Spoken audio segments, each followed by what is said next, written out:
Hello, thank you for listening to 3 Legacies Recovery Recordings.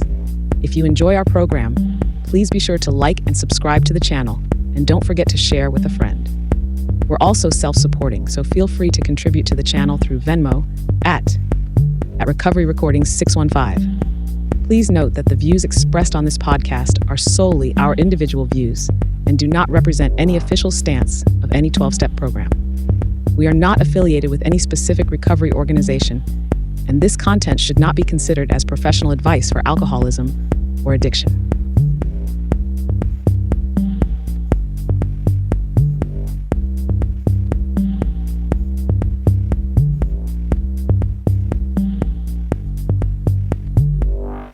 Hello everyone, welcome to 3 Legacies Recovery Recordings Podcast. I'm your host Paul. Today is Wednesday, September 10th, 2025, and this is episode 66. You can reach us at Recovery Recordings 615, and that's our email address. You can also find us, we have a private Facebook page, which is 3 Legacies Recovery Recordings Podcast. Come on there and send us a friends request, and we'll add you to the channel. You can also find us on Audible, Spotify, iHeartRadio, Podomatic, all kinds of different platforms.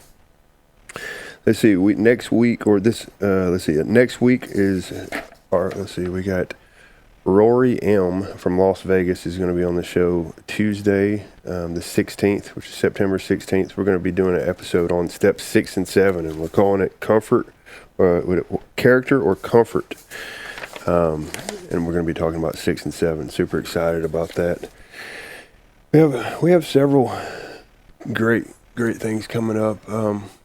I'm going to announce them later. I don't think I'm going to announce them yet. There's some surprises coming up, and super stoked about tonight's guest. I've been talking to this guy off and on for the last few months, and just getting to know him a little bit. And we have David H. coming all the way from Broomfield, Colorado. How you doing, David? I'm doing well, Paul. Thank you. Yeah, how's it going with you? It's going great. You know, I wake up most mornings thinking I'm lucky and blessed. I've had such a beautiful life. I'm 72 years old now, and my life really began to change at the age of 31. I was having a really rough time emotionally and spiritually for sure, but I didn't know that was a part of my life. And I ran into a group of folks that said, you don't have to live like this. I got 12-step by a guy I'd known since grade school. Wow. And he told me, there's a way out for you, Dave. And this was a guy, man, I used to say to myself, if I ever got as bad as that guy, I would do something about my drinking. And there he was sitting in front of me sober, and he'd found a new way to live. And he said, you can have the same thing. Wow. So I pursued that avenue of my own spiritual development, and my road to recovery, and be it by starting off by stopping drinking and shooting dope. So nice. Everything after that, man, and I've had problems during these years. I got thrown in jail once for assaulting my wife. Mm-hmm. And that at that time, I'd already started this path, but there was a lot of work to be done besides just not drinking anymore.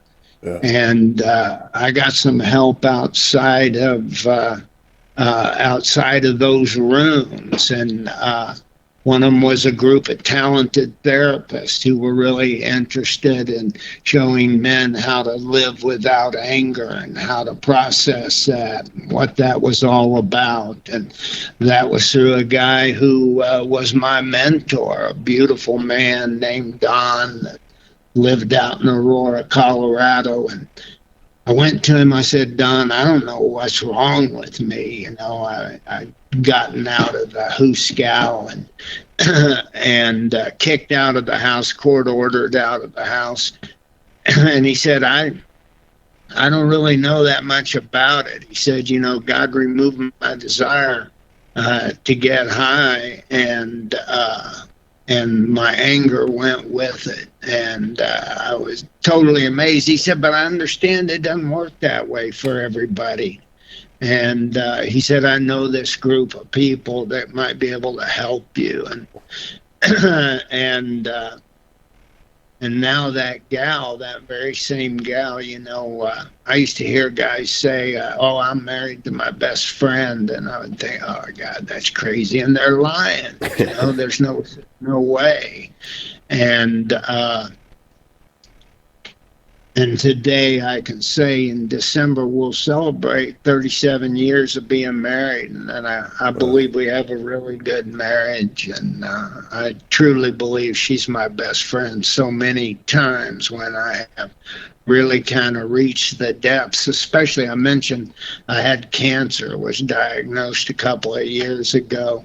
And she was just there 100%. It would have been an entirely different experience if she hadn't been there with me. And so now I realize one of the things that came out of that was I went through radiation, chemo, and then a couple of months later they said, "You're going to need surgery on your neck too." And all that. When I first was diagnosed, I didn't want to hear it. And then this ear, nose, and throat guy said, "You have a tumor at the base of your tongue." And my reaction was to be angry at him. And I took some breaths and I said to myself, I uttered in my head, "God, I thank you for letting me be diagnosed with this now. Enough to know you'll lead me through it." And just almost amazed by that utterance from me. Who's talking about this stuff that I've been changed at depth? And then when I was diagnosed with this stuff in my neck, my first reaction to the surgeon when he said, "Yeah, we got some positive biopsies there," was anger again, and immediately followed. So what I've found about all that, my marriage, my ability to react angrily when I feel threatened, this is still with 41 years of sobriety. In 10 days I'll celebrate that 41 years, no alcohol, no drugs. And that even with long time devoted myself to this, and not only that, but trying to carry this message to other people. And this stuff has begun. I've been transformed, I believe. This is crazy. So one day I was thinking about, I don't know what, and somebody sent me a text, and the text was a quote out of As Bill Sees It. And Bill's apparently, I think it's on page 8, but Bill was apparently asked, "Is all that is to be expected?" I'm referring to Bill Wilson, the co-founder of AA, but is all that is to be expected of the 12 steps and our awakening sobriety? And Bill's answer, man, I just love this. I said to myself as I was reading it, I knew it. Bill's answer is no. Sobriety is just the first awakening, or the first gift of the first awakening. Right. If we want to continue to enjoy these spiritual gifts, we must continue to work. And so it's a lifetime deal to be willing to examine my own life on a daily basis, and then to set up, in my case, certain practices to try to improve my conscious contact with this power, which I've gained access to. And so the whole thing about the surgery and the chemo and the radiation, it destroyed my ability to get a good night's sleep. And one night I was staring at the ceiling, and I remember a lot of those nights and early mornings staring at the ceilings in my former life. And I just realized you can use this time to just stare at the ceiling, or you can use this time to meditate. And so I began to meditate in the middle of the night, not because I wanted to, but because it beat listening to the racing thoughts inside my head. So, wow, here, I'll slow down a bit. That's a long-winded answer to a very short question, but I appreciate you asking it. No, I absolutely love that. And you answered one of the questions. So in 10 days from now, you'll be 41 years sober. That's freaking awesome, dude. Yeah, so for the listeners, tonight what we're talking about is we named this show Self-Examination, Prayer, Meditation, and an Unshakable Foundation. And I'll tell you an interesting, I think I shared this with you last week. So we'd been kind of throwing ideas, pondering what we wanted to do an episode on. And the same day, this is a week ago, the same day at a sponsee sent me a text and he said, what do you think about, page 98, what it says on page 98 right there in the 12 and 12. And then I hadn't looked at page 98 and the 12 and 12 in quite a while, right? And he kind of read some of the sentences off. He sent me a text, and then I called him later that day, and he read some of the sentences off. And then it's funny because me and you had been throwing ideas around, and then the idea of this, an Unshakable Foundation, came up, right? And it was the same. You quoted the same thing he read to me that day, and I was like, well, that's clear as day what it needs to be, right? So, what a wonderful,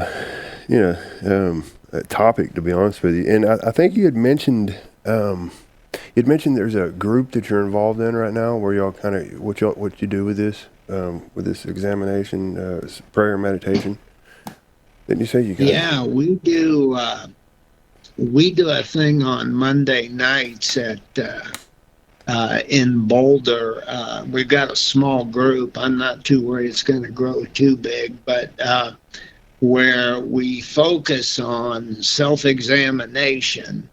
And we read something that we've written. Where have we been selfish, dishonest, resentful, fearful, prideful? Nice.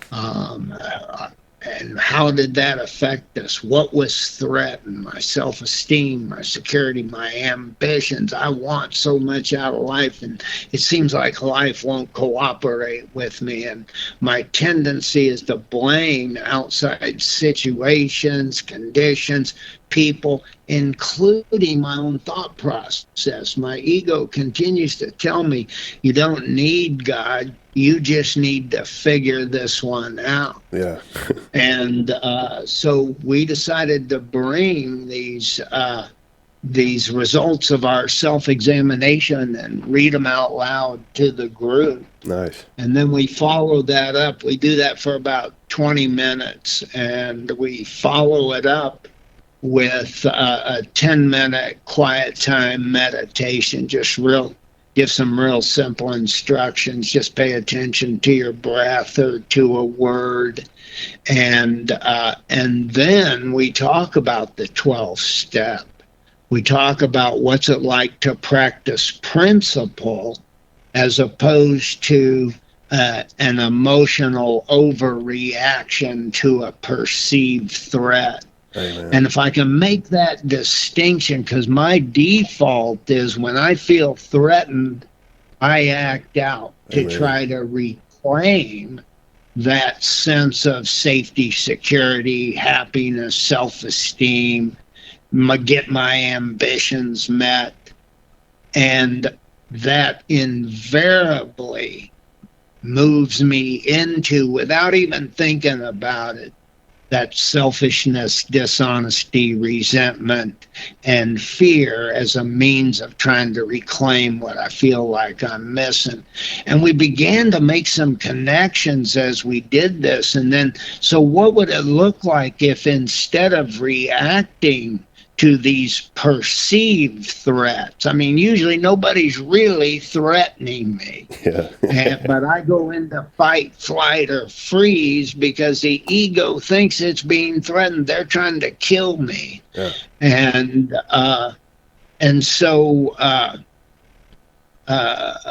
we read these things to each other, we meditate, And in the meditation, those ideas just kind of go away. It seems like not every time. And I know a lot of people struggle with quiet time meditation, but what I've found is practice, practice, practice makes progress. Yeah. And then eventually there is that ability. I believe that when I feel threatened at any of those levels, self-esteem, security, ambitions, personal and sex relations, to recognize that, oh, wow, you're feeling threatened, and to actually, and once again, not every time, I'm claiming that I've made some spiritual progress, but I'm nowhere near perfection, that I might be able to spot that, oh, hey, I'm aware that I'm feeling threatened.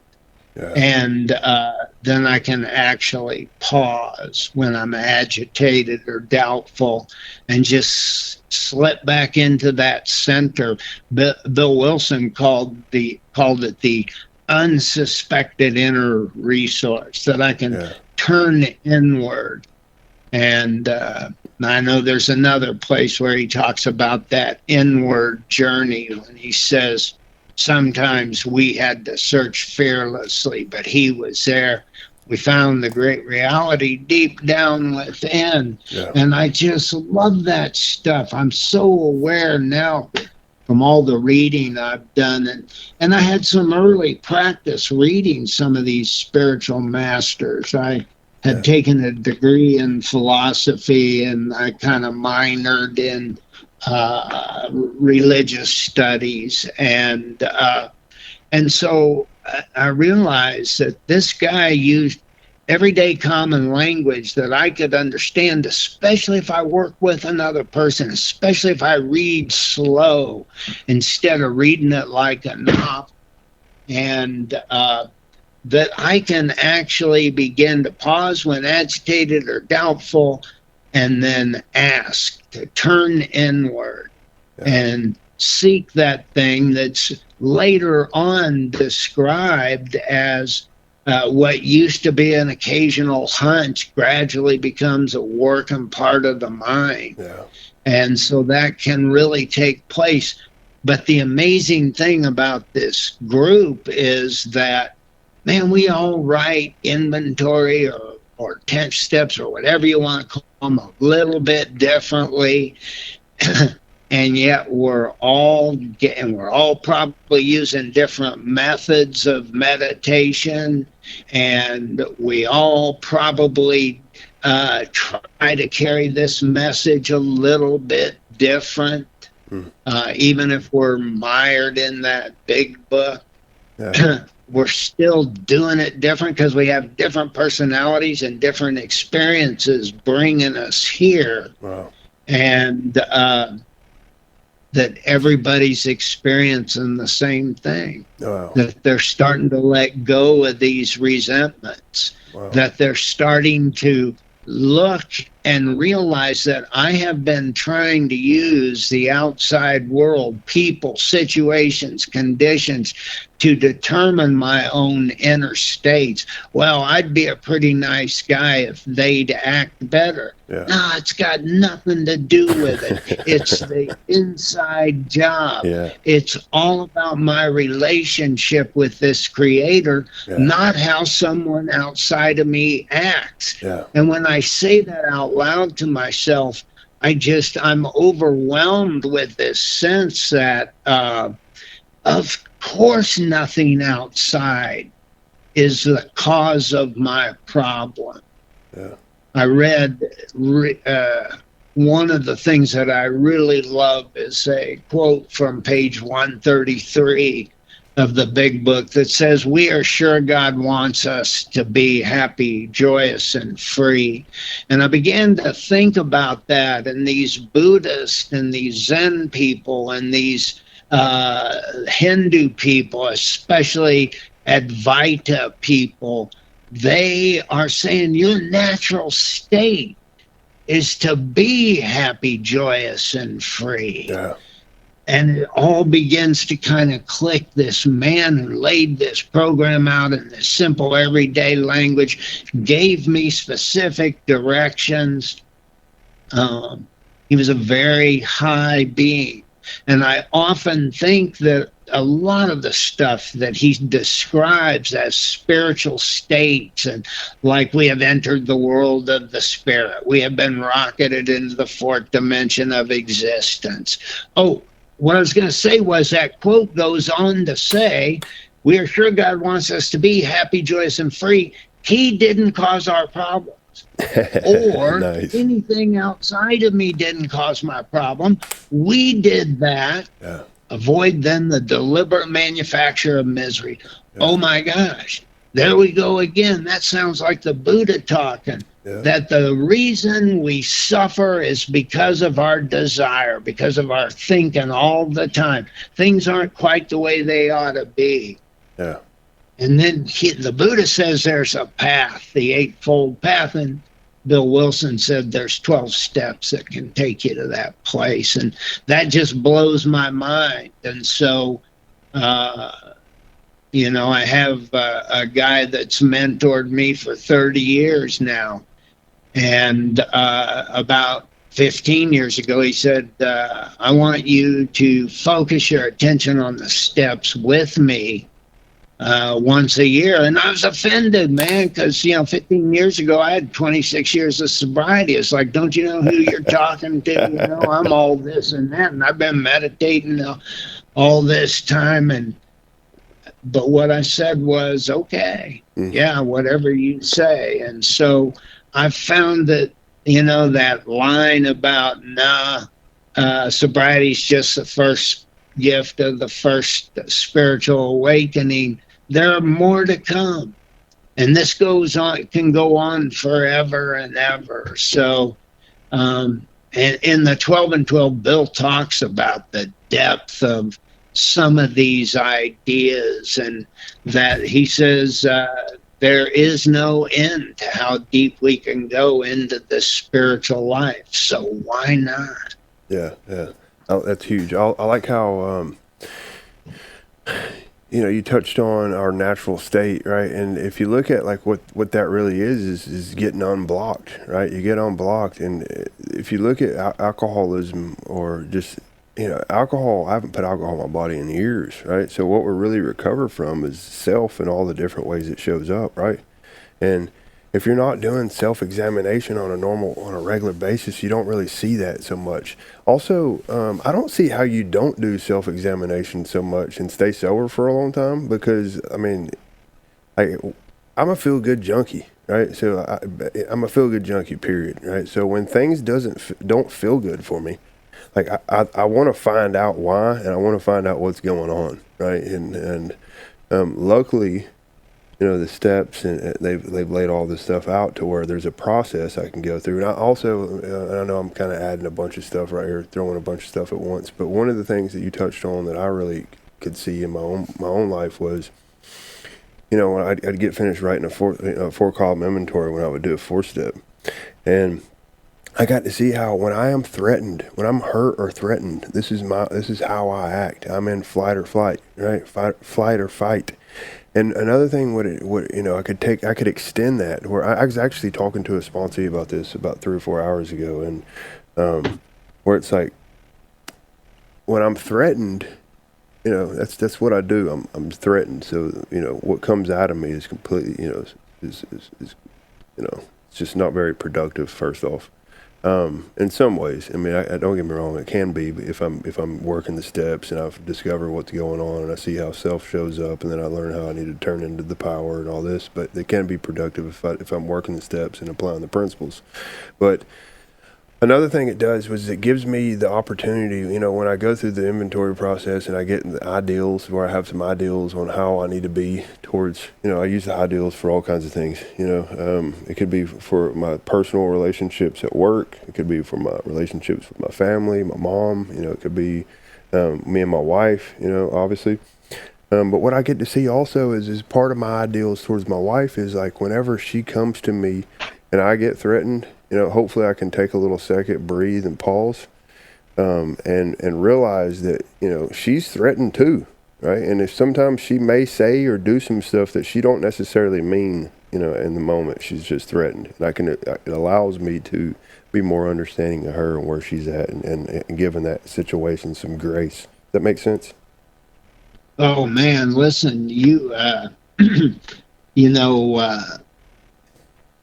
Bill Wilson in the 12 and 12 talks about that too. He says, I think most human problems are the result of instincts in collision. Yeah. Exactly what you're talking about. Yeah. I'm threatened, and now I got to save my butt, even though there's no threat there. Yeah. And I'm dealing with somebody who's in exactly the same position, unless they're an incredibly high being. If they're an incredibly high being, we probably wouldn't have been in that situation. Yeah. There's a Buddha saying that only two fools argue. Yeah. Because two wise men would never argue, and a wise man would never argue with a fool. Yeah. And that arguing is always about trying to reclaim our sense of stability, self-esteem, sense of security, personal and sex relations. Yeah, man, I think you got a big fan in Bill Wilson there, because he's going to agree with you 100%. Yeah. And it's tough, because there's a tendency, because I'm so rooted in this selfishness. And one of the guys that I really have enjoyed and have done a retreat at the seminary that he was part of is this guy named Thomas Keating. Yeah. And then Thomas Keating was a Roman Catholic priest who was very consciousness minded, and they had been reading some of the lives of some of these early Christian mystics, the Desert Fathers, Saint Teresa of Avila, John of the Cross, Brother Lawrence. Oh my gosh, what a guy that he was. He was a man who lived in a position of neutrality, safe and protected. Right. Just naturally living in a monastery. But anyway, this guy Thomas Keating wrote a beautiful book. It was based on a couple of talks that he gave. I think it was Harvard Divinity School. It's called The Human Condition. And he says that, we're very pure when we come into this world, but we begin to pick up ideas really quickly about how to keep ourselves safe, secure, and happy. And because we're so young, we don't have the ability yet to form a relationship with this unsuspected inner resource. And so we turn to the outside world to try to acquire a sense of self-esteem, power and control, security and survival, and that it takes a while for most of us. But what he did that was so amazing was in the 60s, he had an opportunity to dialogue with Buddhist and Hindu monks near the monastery. I think they were in Massachusetts or New York, one of the two. But anyway, he created a form of deep meditation called centering prayer. Nice. If you live in a big town, they probably have a contemplative outreach or centering prayer center. Very similar in a way to the mantra-based meditation. They would probably dispute that, but his genius, I think, was this whole idea of centering prayer. And it's this that leads us back to what's always been there. It didn't go anywhere, that power. We're just separated. You nailed it. And Bill Wilson nailed it. He said, look, your problem's not the outside world, and for us, in the form of a bottle, that's just a symptom of what's wrong with you. We have to get down to causes and conditions. We got to find the things that are blocking us. Therefore, we're going to write some inventory. Blocking me from what? The great reality deep down within. It's always been there. It's not going anywhere. it's waiting for me. And I just love that. And it ties everything together. You know, I was raised Episcopalian, and I did not get what they were doing. Went to an Episcopal high school in Tennessee, and as a sophomore, we read the Old Testament. As a junior, we read the New Testament, and then as a senior, we did a seminar on kind of based on Jesus. And so all that stuff really interested me, but I didn't understand for years and years and years that this thing's about coming to know this God of my own understanding on a very intimate basis. And I think the East is a little bit ahead of us. The Hindus, the Buddhists, the Taoists. Yeah. But it's accessible. And I remember calling, I probably hadn't been sober over 60 days, and called my mother and said, I found a God of my own understanding. Yeah. And he's deep down within me. And my mother, who was married to an Episcopal priest and was an Episcopal deacon in the church that they attended, said, yeah, that's what the church teaches.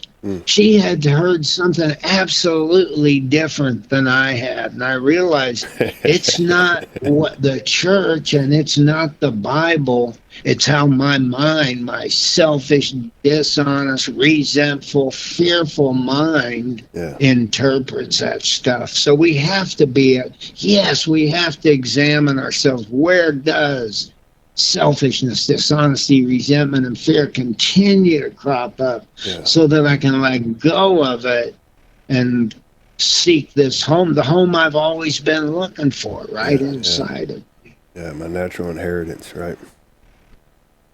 Yeah, that's huge, man. That's it. I love that. Yeah.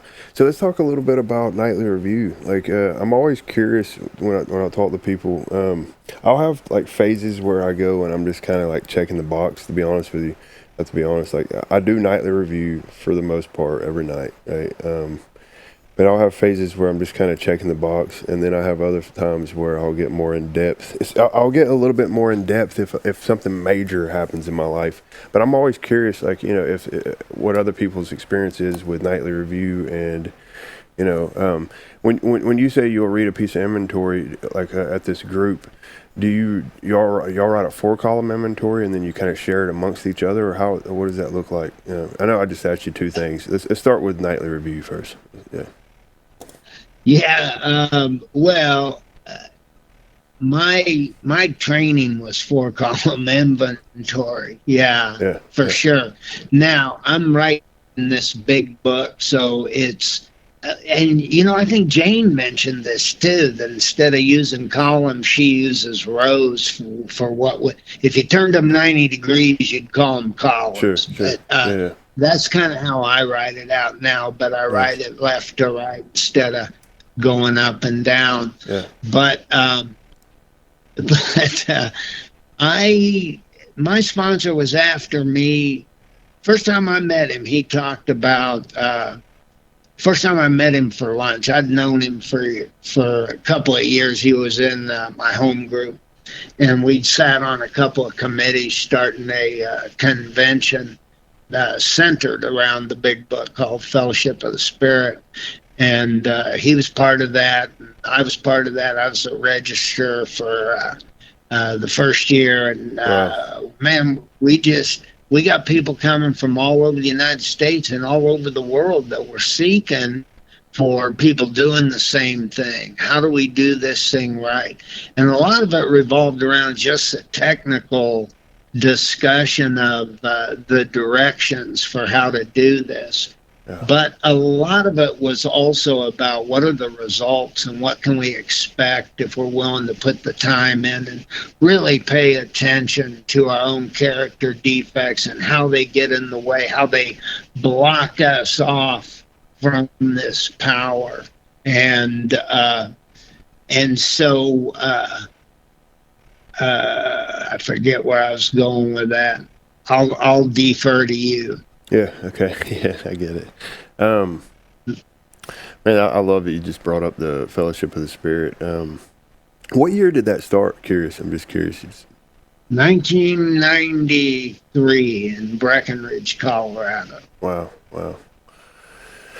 Yeah, I love that, man. I want to go next year. I'm not going to be able to because I have another commitment that I got to take care of.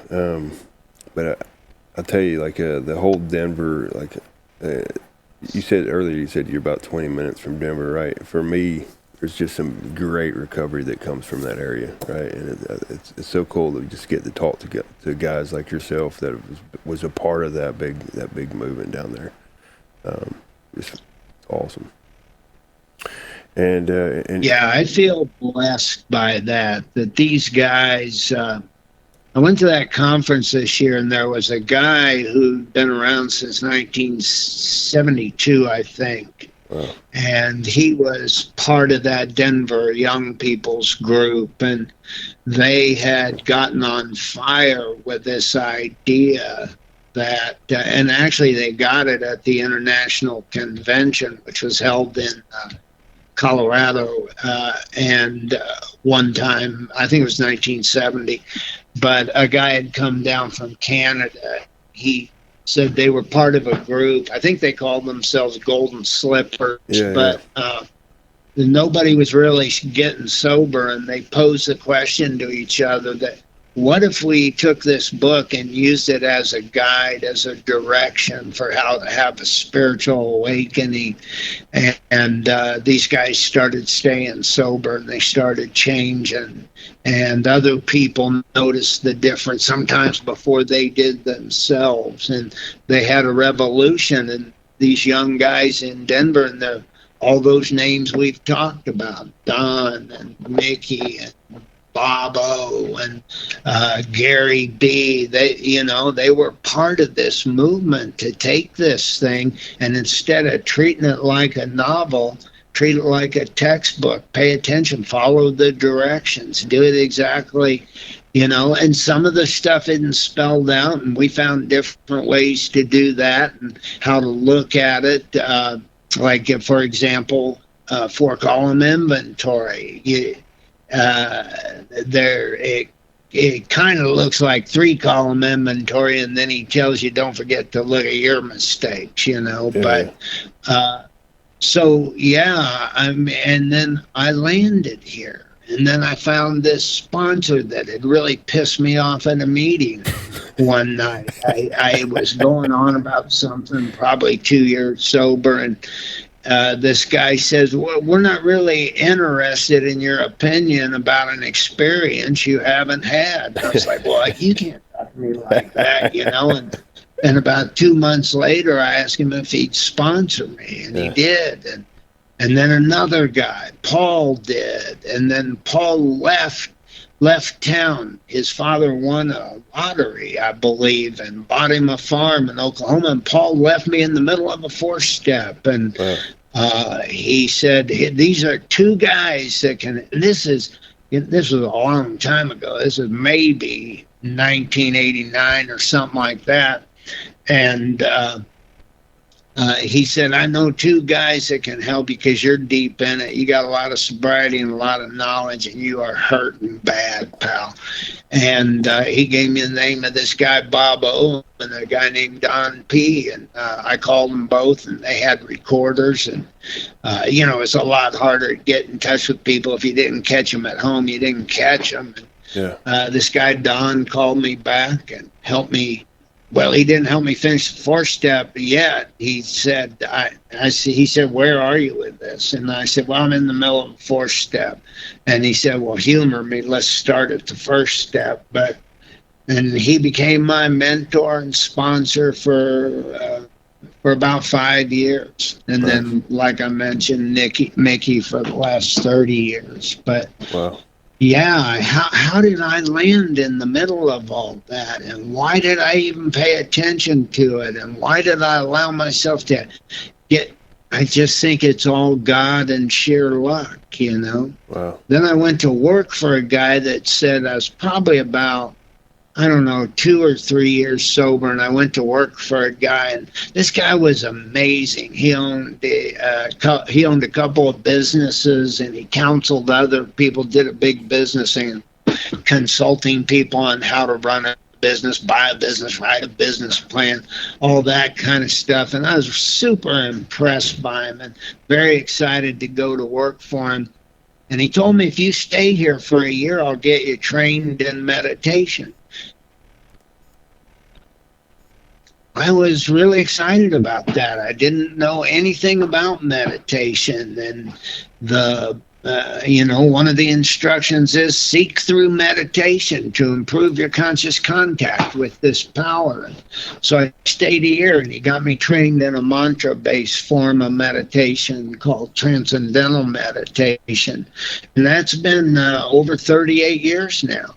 Nice. That I've meditated. Those people believed in 20 minutes twice a day, kind of like a good sponsor. This isn't a suggestion, get to work. They just said, that's how you do it. Yeah. And because I trusted them, and they were successful guys, and they have beautiful personalities, and very straightforward, very honest, very helpful, deep desire to ease the suffering of other people. Wow. And even if they don't know they're suffering, and if you're listening to your own head, you're suffering and you don't know it most of the time. Amen.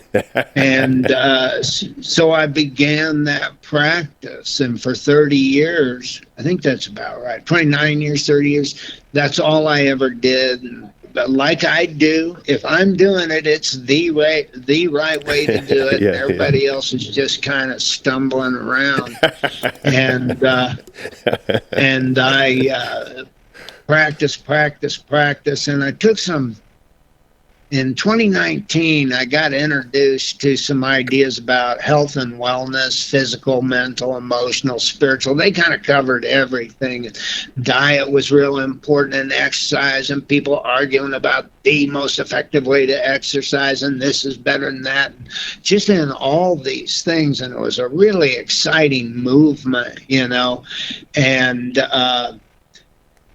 And I attended this conference and got trained to coach other people, because I was thinking, there are other suffering people outside of my group, my fellowship, and that might be a neat way to make a living. I ended up coaching a few people, and I think I was really helpful, but it was all based on presence, being present, being very mindful, being contemplative while you're coaching these people. And during my training, there was a guy who I'd met at the conference. He was an amazing guy. He was part of this corporation, but he'd been a Buddhist monk, I believe. And he gave us 6 weeks of practice in mindfulness training. And he suggested, even if you have a practice, set it aside and do what I'm going to have you do for the next 6 weeks. And it was always something different, just fascinating stuff about consciousness, about growth, about transformation, about being present to your own experience and your own thought process. Really great stuff. Nice. But my thought was, because my nature is, well, he's threatening my practice. So now I feel threatened. Yeah.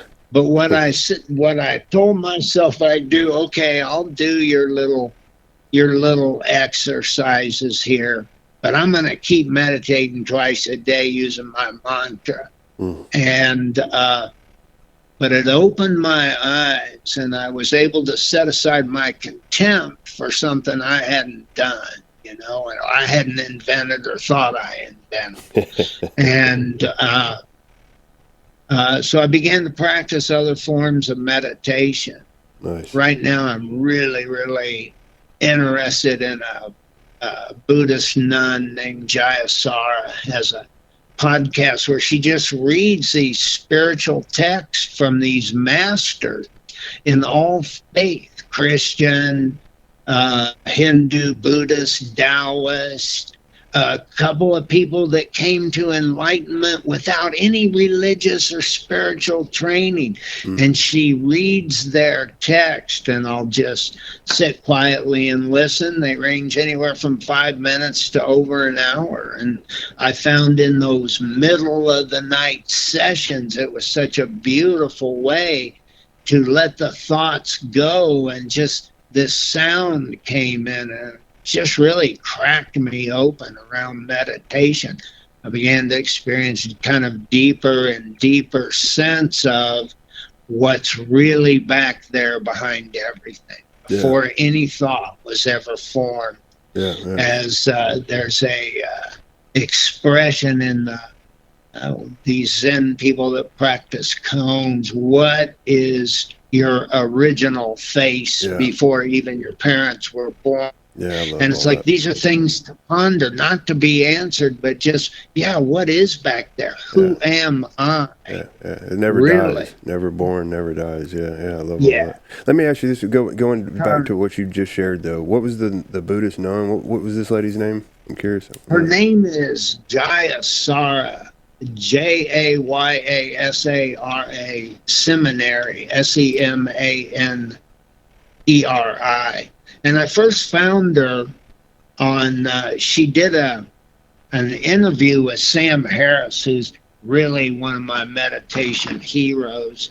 And Sam Harris also has a app for meditating called Waking Up that's absolutely amazing, which even includes your first 30 days of meditation.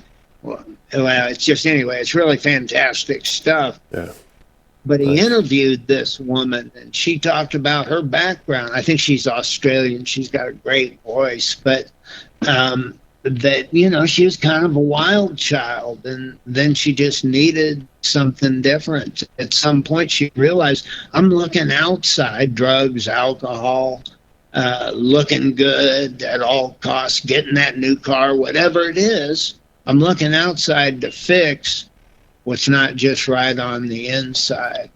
And I was fascinated by this gal. I thought, that's my kind of gal. And and so I began to listen to her, and then I found out she had a podcast. It's got about 400 meditation fun. It's pretty amazing. Nice. So I have to check her out. Anyway, that's a real resource right there. At least it was for me. It doesn't work for everybody. Sure. I'm fascinated once again by one of these quotes from Bill Wilson in the 12 and 12, where he says, I believe there may be as many different kinds of awakenings as there are people who have them. I read that book 100 times and just saw that line about 3 or 4 months ago, and I realized what somebody else's spiritual experiences is none of my business. Amen. I might have a curiosity, I might want to share notes or something like that, but it's not my business. Because our founder thought there may be as many kinds of spiritual awakenings as there are people that have. So, and you get to see I think that really opens the door for me. Amen. Keep looking, Dave. Keep seeking. One of the cool parts about the podcast is that I have all these freaking amazing guests on here, wonderful people. I relate to them in so many different ways, and they all have different experiences with the steps, different experiences with their creator, different experiences with prayer, meditation, different experiences with the books, just so many different experiences, and every one of them are right. None of them are wrong, right? And it's cool because you start seeing that over time too, after you've been working with a lot of people, where you start seeing. Now I'll never forget, like I started sponsoring this kid, 17 years old. I'm 42. I just turned 42, and so I got sober when I was 33, but this kid's 17 years old, and my sponsor got sober at 17. He's been sober 36 years now, right? And so I was sponsoring this guy, and just for a few weeks, and I remember I wasn't quite sure what, I'm sitting there like, he's 16 years old. How am I supposed to do this? Like, so I called my sponsor and I had some questions with him. And it's funny because at this particular time, I thought he was supposed to experience the third step a different way than what he was doing. Right. I'm sitting there like, what am I missing in this? And my sponsor was like, he's 16, he's like, a third step surrender is going to look completely different than someone your age, or even yours is going to look different than someone else's and someone else's and someone else's. And it's like, wow. It's like, it's funny how you get to see how we're all at different stages of development. We're exactly where we are, having the experience that we're having, right? And every bit of it's okay. It don't have to look a certain way. It don't have to look like so-and-so's. It doesn't have to look like yours or mine. My sponsee's doesn't have to look like mine, and mine don't have to look like my sponsors, right? And it's just cool because we all get our own experience, and you get so much freedom in that, right? Yeah. Totally. Yeah, I love that. That's absolutely right. It took me a lot longer to get there, or to be getting there, to even think about it. Yeah. Because I'm so wedded to my own ideas. Yeah. And I've been thinking about this a little bit recently, which is, David, are your old ideas serving you? And what is an old idea? And it occurred to me, the idea I have today may be an old idea 10 minutes later. Yeah, amen. And I'm still holding on to it, getting ready to write a book and start a tour, It's so funny, dude. Yeah.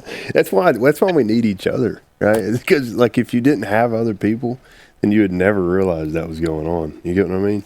And I love how Jane did me and Jane did 2 episodes, actually. I'm not sure if you listened to the first one, but the first one, where she talked about old idea inventories, and that was a cool one.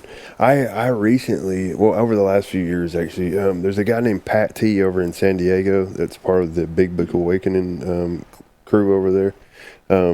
Right. They ended up, Pat did a inventory. He did what he calls the principles inventory, right? And it's freaking awesome, dude. It's awesome. I was listening to it earlier today. And, because if you look at, the big book says, was it people, institutions, or principles, which we were angry, right? And, but it's funny because naturally, over the last few years, when I would do an inventory, a lot of times just through the process, I would start seeing, just principles that I was upset with, like people that I loved dearly, but yet would have like a sense of entitlement or something like that going on. And I would be resentful at like that sense of entitlement. Right. And I started seeing it was like whole categories of people like that. Right. And I was like, wow. That's right. Yeah, man. So I love this. It's just so big, man. It don't have to be so confined, right? Obviously, I went through a stage where like when I actually found the big book, I remember I was sitting down with a good buddy of yours, actually, Tom Yu, and he was like, it's kind of counteractive, right? Whenever you find the big book finally, and you're beating people over the head with it, it's pretty counteractive versus what it's actually talking about, right? Yeah. Yeah, it's really true. And I'll just reiterate it. My mind has worked a long, long time to convince me that if you thought it, it's right. Yeah. Yeah. And of course, this guy Keating says no thought is worth thinking about. Wow. That in meditation, no thought is worth thinking about. For me, that's a great value, too, of the practice of meditation. We train ourselves to let go of the thoughts. Yeah. And in meditation, and you practice and you get better at, don't think, let it go. Don't recall, don't imagine, don't think, don't try to control the thoughts, don't examine them, don't get real deep into them. Just rest in silence, Mm-hmm. And as we practice more and more, I've begun to see the wisdom of that these thoughts are all driven by the ego's desire to get more out of life, to get more. I can't be satisfied with what is. I need to tweak it just a little, but I don't really want to say that out loud, because then it'll look like I don't get it. Yeah, but that is what is going on. And if I can't admit there's a problem, if I can't concede to my innermost self that I got a problem, and really it's not a problem unless I bring this mind to it, that ego brain that says gotta have, gotta have, gotta have. If I'm not thinking about it, it's just a circumstance. The guy didn't use his blinker. That's interesting. Yeah. Or you're trying to run me off the road. I wish I had a machine gun in my car. Yeah. But it's the thought that turns it into something instead of just being part of life, connected to people, connected. It's one of the things I love about our little group meditation at our 10-minute meditation is that sitting with other people who are meditating, it occurred to me one night, I also attend a meeting once a week where we do a 20-minute meditation as an 11-step meditation. Then we discuss, well, what does your practice look like? But I began to realize that if the great reality is deep down within us all, in every man, woman, and child, is this fundamental idea of God, that if that is true, and in silence we are connected to this power, we're clearly connected to everybody else in the room. Yeah. And it was like, oh my God, I'm starting to get it. Then I started listening to physics, because these quantum physicists talk about, they're talking about exactly the same thing. Yeah. It's just this field of energy. And what we perceive as matter is just energy that's slowed down enough that we can perceive it with our senses. Yeah. But really, everything just exists in this field of energy. And it's like, that makes no sense at all. But the physicists are saying, this is cutting edge. This is as close to reality as we can get right now. And it's also what these, it's what the Buddhists are saying. It's what Jesus was saying. I'm in the Father. The Father's in me. Yeah. It's what the Advaita people are saying. We are connected to that power, and that power is, like the old saying goes, I want to be one with everything, Yeah. So anyway, that stuff gets me really excited. Me too. And it also makes me a little more compassionate to other people.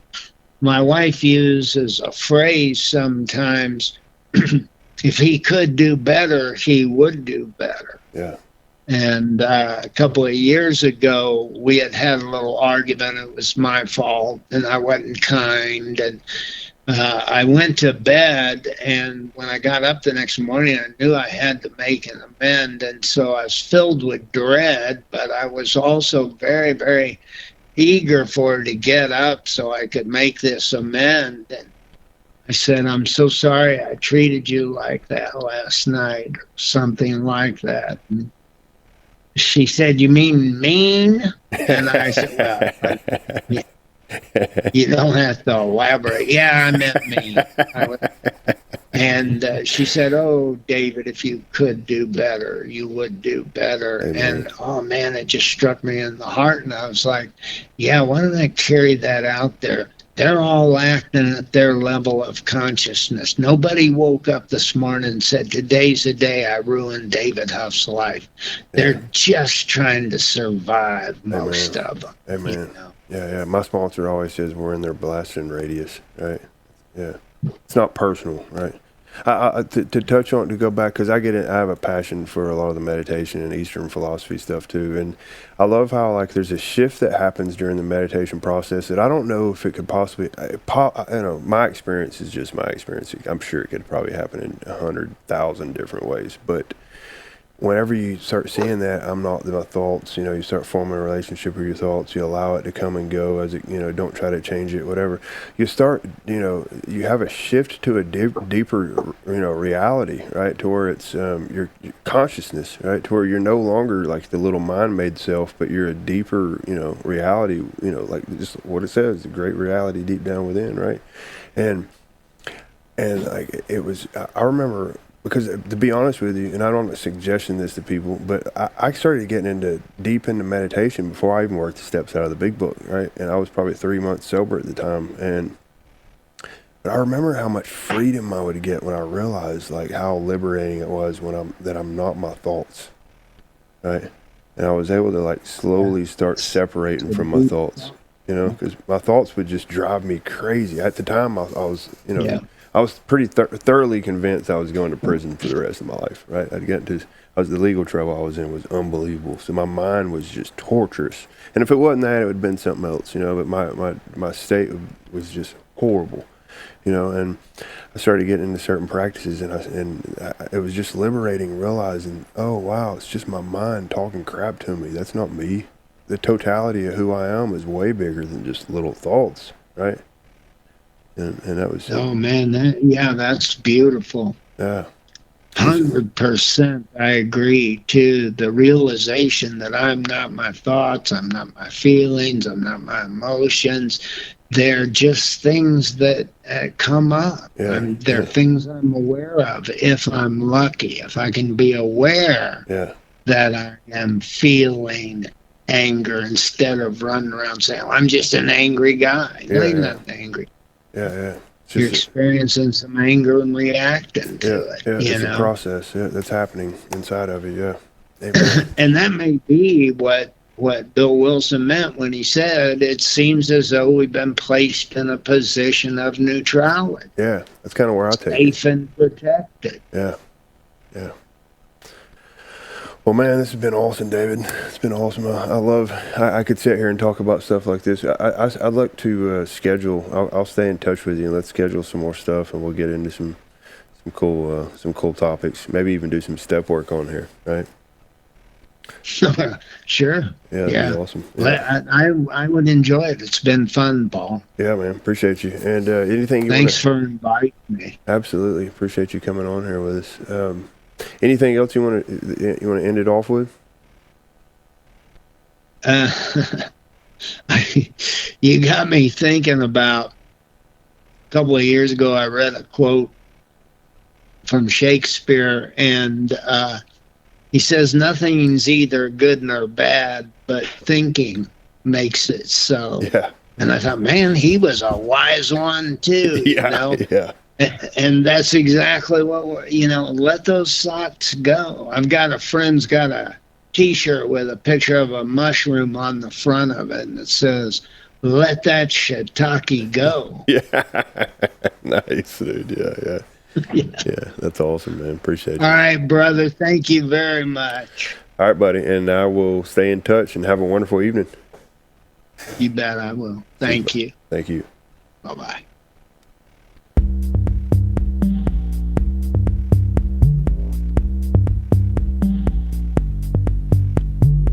Hello. Thank you for listening to 3 Legacies Recovery Recordings. If you enjoy our program, please be sure to like and subscribe to the channel, and don't forget to share with a friend. We're also self-supporting, so feel free to contribute to the channel through Venmo at Recovery Recordings 615. Please note that the views expressed on this podcast are solely our individual views and do not represent any official stance of any 12-step program. We are not affiliated with any specific recovery organization, and this content should not be considered as professional advice for alcoholism or addiction.